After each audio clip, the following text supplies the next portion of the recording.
For weeks now, celebrities like Spike Lee, T.I., and Nick Cannon have been calling for a boycott of high-end fashion labels for using offensive and racist images in their clothing.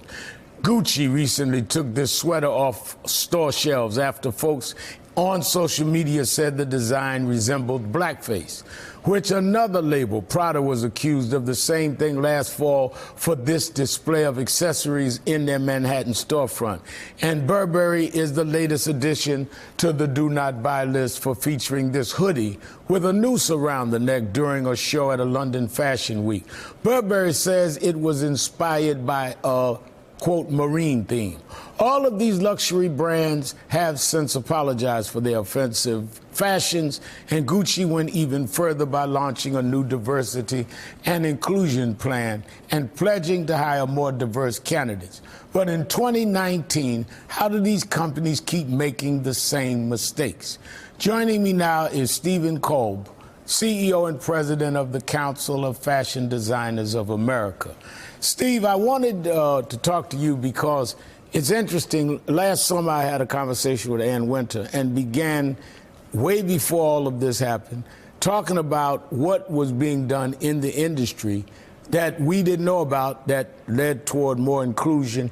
And she was telling me the sensitivity of making sure you intentionally bring people in that understand things. And of course, she talked about what you do every day. In fact, your report, Insider Outsider, gives a report on that. Tell us what has been the efforts in the industry by people like you to really deal with the question of inclusion, because obviously a lot of the fashion designer companies don't have people in the room that say, this is offensive. How can you do this? Absolutely, which is totally not acceptable. We managed to put that briefing together and release it in the beginning of the year after a meeting we had with 50 top people in the fashion industry.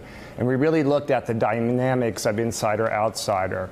Often we just look at the people who look like us and we don't look outside our circle to see who might contribute to ideas, to creativity. We also have this unconscious bias that we deal with every single day, so we're not often quick to include people that aren't like ourselves. So with that briefing, we've done a lot, and that was done in partnership with PVH, who owns Calvin Klein and Tommy Hilfiger. There's a company that starts with their CEO, Manny Chirico, and it has to start at the top. And as an organization that represents American fashion, we're the governing body of American fashion, it has to start with us. And we're holding the industry accountable, but we're also creating program and action steps so that there's movement in the industry, so there is an inclusive and diverse industry. Now, that is important because after the headlines fade away, if there's not institutional real change working with some in the community, this will just go away and people will say that issue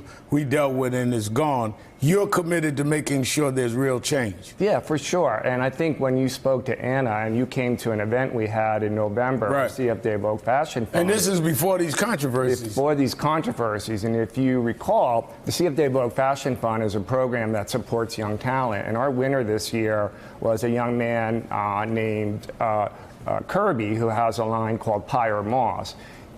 New York Times. Fascinating story. Yeah, I mean, this guy is incredible. He's probably the most talked about designer right now in New York, in this country, and maybe even globally around fashion people. And he's really doing something interesting. He's got partnership with Reebok, and he's doing it his way. And we saw the talent there. We didn't invest in him because he was a black designer, but we invested in him because he was a talented designer. And for us as an organization, we have to look at talent, but we have to put ourselves in groups and in settings and in front of organizations where there are people who we can bring into the organization, like Kirby. The year before, we had a young guy named Telfar.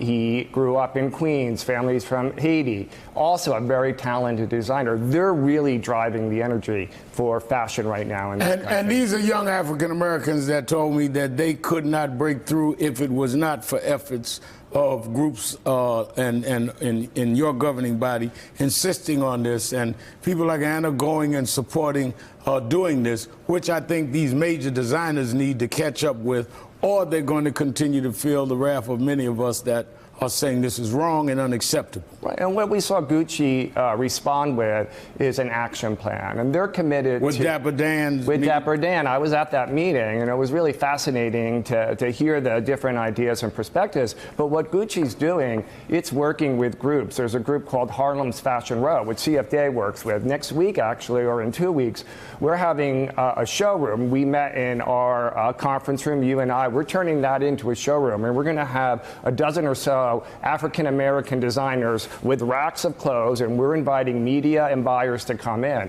Gucci's working with Harlem's Fashion Row. They're working with Beth Ann Hardison, who's an activist and someone who's been in our industry for a very long time. Yeah. She's also an advisor to the CFDA. There's a group called Fashion for All. This is a group that connects inner city kids to fashion programming. I was able to help these kids sit in front of Tommy Hilfiger, hear Tommy Hilfiger's story. They wouldn't have access. We got to create access for communities so that they have a seat at the table and have a voice at the table. And I think that's important, that none of them are asking for favors and saying take bad stuff. These are very talented and gifted people that just need access so they can compete on a even playing field. And again, the meetings and things that we talked about predated the last controversies, though we certainly support a lot of the demands. There was a gathering from my organization just Friday on this.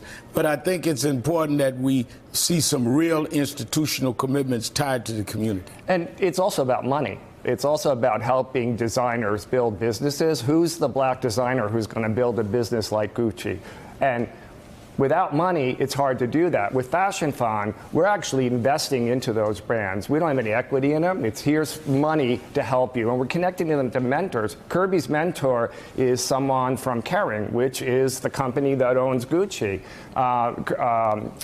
Telfar's mentor is somebody from Coach. We have a program where it's 0 to 3 years in business. We call it Launchpad. We have 2 young African-American women. They have a bag line called Aja. We're actually mentoring them and helping them finance ideas so that they actually can achieve success.